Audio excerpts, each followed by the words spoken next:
Well, the new year brought new taxes for one city, but suburbs around Milwaukee are being charged the city's sales tax by mistake.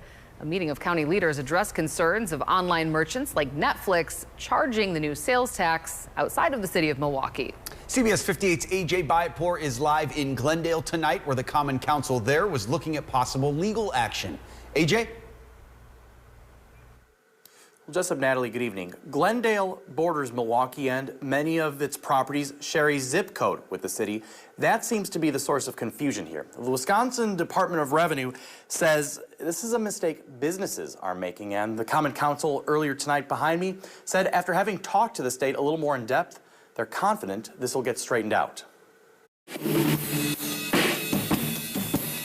New taxes are never a big hit, but managers at the Brass Bell Music Store were listening closely as a 2% Milwaukee sales tax took effect on January 1st. That did not affect this Glendale business, but it did need to implement the county's sales tax hike from 0.5% to 0.9%. So we definitely had discussions and procedure in place to make sure it was taken care of properly. But Mayor Brian Kennedy says he was first alerted to Glendale residents being mistakenly charged the tax by Netflix.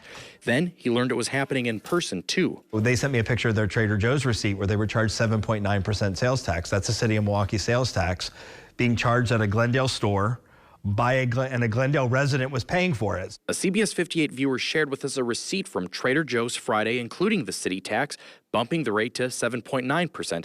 When we went there Monday, though, the rate showed up as the correct 5.9%. Two other businesses we visited in Glendale were also charging the right rate. At Monday's meeting, Kennedy says after talking to the Wisconsin Department of Revenue, he's confident they're working to fix the problem, reaching out to companies directly. It most often seems to be happening with chains. As quickly as we've been getting them names of stores, they've been reaching out to managers. In some cases, Secretary Barca himself called a number of these large companies. Meanwhile, the Brass Bell does have some additional work to do. The rate at the register is right, but not everything is in concert just yet. We actually have a lot of things to update. We have obviously these video boards. We have binders with price lists in them. When it comes to running a business, things are rarely in perfect harmony. Every day's a challenge that way, so we're always looking at those things that we have to take care of.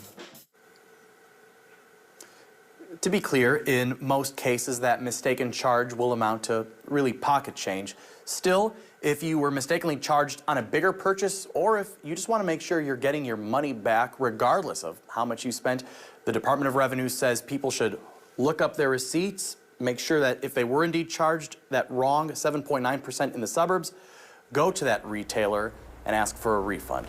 Jessup, Natalie? AJ, what about money that's already been collected? What can people do? Jessup, they actually talked about that in the Common Council meeting tonight. They were informed that the DOR is going to separate all that money that was mistakenly charged for Milwaukee, and the state will just hold on to it and distribute that statewide. All right, you only want to pay what you're supposed to pay. That's for sure. AJ, thank you very much.